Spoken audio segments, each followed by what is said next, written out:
নমস্কার বন্ধুরা, আমি আজকে আরও চলে এসেছি ছন্দা ছোট্ট রান্নাঘরে। আজকে রেসিপি হচ্ছে পনির বাটার মশলা। দেখুন, আমি পনির কেটে নিয়েছি, আলু কেটে নিয়েছি। এবারে আমি রিফাইন তেলে এগুলো ভেজে নেব, তারপরে আমি আরও আপনাদেরকে দেখাচ্ছি।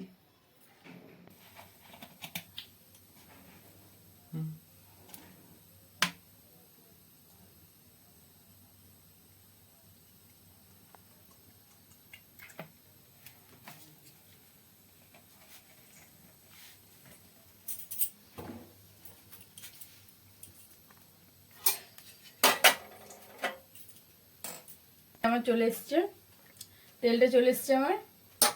এবার আমি অল্প অল্প করে পনিরগুলো ভেজে নেব।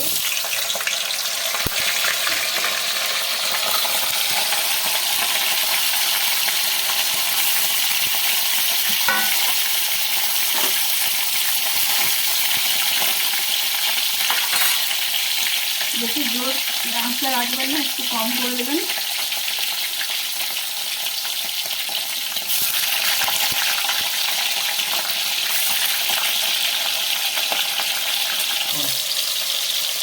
পনিরগুলো দেওয়ার পর সঙ্গে সঙ্গে বেশি নাড়ানাড়ি করবেন না, অল্প একটু ভাজ দেবেন, তারপর আস্তে আস্তে দেখবেন ঠিক উঠে যাচ্ছে।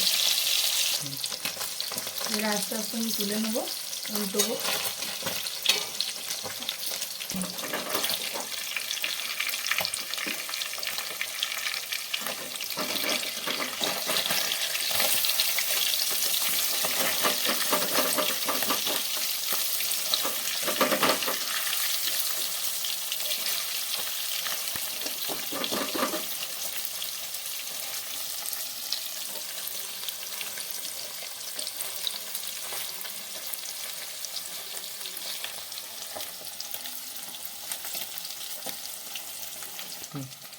ভাজা হয়ে গেছে, এবার আমি আস্তে আস্তে তুলে নেব, নাহলে পনিরগুলো ভেঙে যাবে।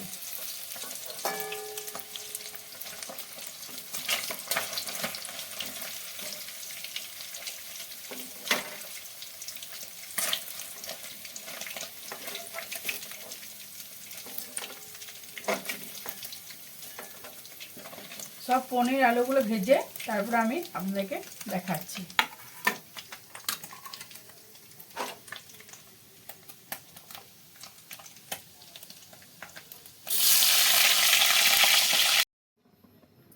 পনিরটা আমার ভাজা হয়ে গেছে, এবার আলুগুলো ভেজে নেব। আর দেখুন, দেখাই,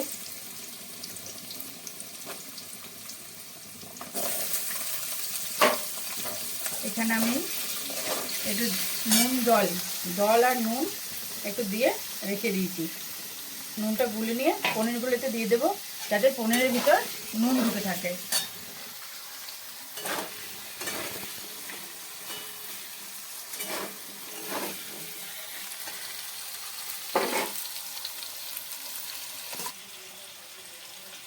এবারে নুন জলে পনিরগুলো আমি দিয়ে দেবো, যাতে ভালো করে নুন ঢুকে যায়।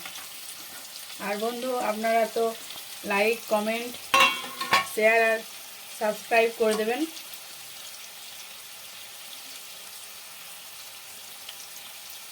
এখন থাক এরকম।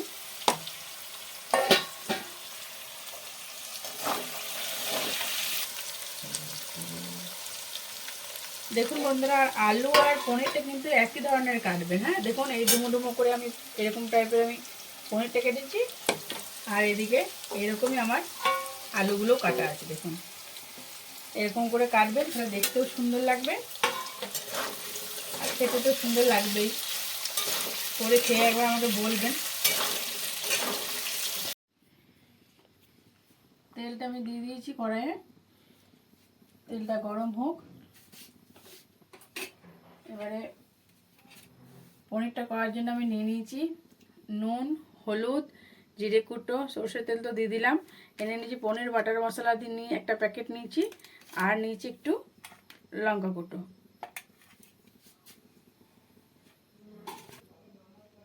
এখানে আমি মশলা করে নিয়েছি। এখানে দেয়া আছে তোমার আপনার পেঁয়াজ, রসুন, আদা, টমেটো আর কাঁচা লঙ্কা। এটা আমি দিয়ে দিচ্ছি মশলাটা।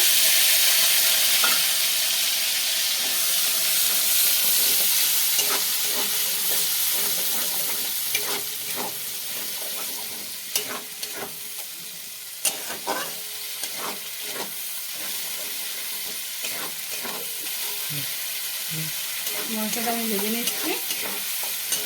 আর চিনিটা আমি ভুলেই যাই প্রতিবার, একটু চিনি এটাতে দিয়ে দেবো একটু ভাজা ভাজা হলে বন্ধুরা। আর দেখুন বন্ধুরা, এটা নুন জলে ডুবানোর পর পনিরগুলো কত সুন্দর ফুলে গেছে।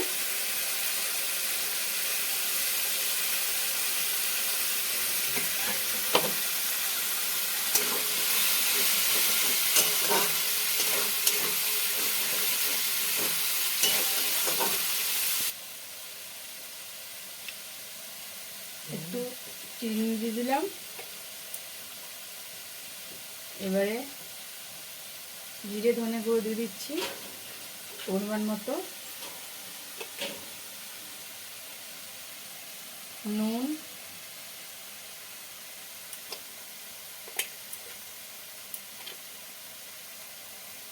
হলুদ,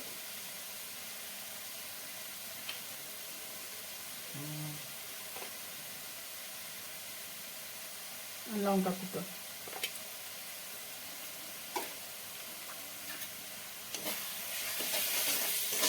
নাড়তে থাকবো। আঁচটা কিন্তু কম করে দেবেন, মানে আমার মাঝারি থাকে, নাহলে মশলাটা পুড়ে যাবে।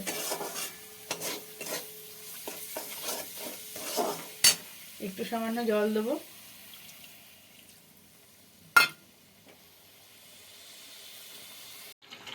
দেখুন বন্ধুরা, কালারটা কি সুন্দর চলে এসছে, মশলাতে তেলও ছেড়ে দিয়েছে।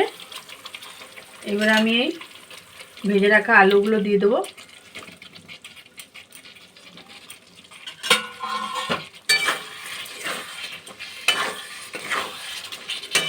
আলুগুলো দিয়ে একটু কষিয়ে নেবো।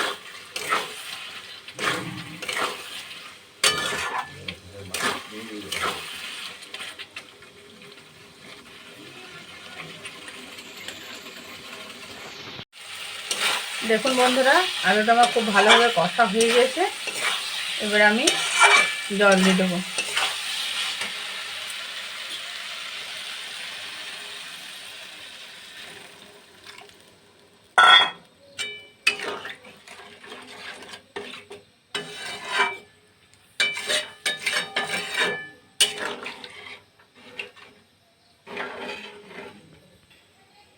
ঝোলটা একটু ফুটে উঠুক, তারপর পনিরগুলো দিয়ে দেবো। ফুটে গেছে ঝোলটা ভালো হয়ে, এবার আমি পনিরগুলো দিয়ে দেবো।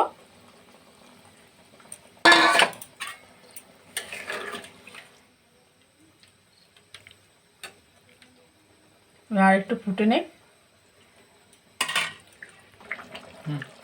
ঝোলটা ভালোভাবে ফুটে গেছে, এবার আমি বাটার মশলাটা দিয়ে দেবো।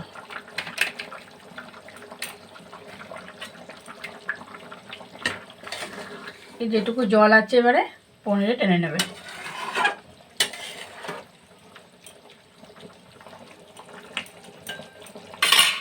আমি এবারে গ্যাসটা অফ করে দিলাম।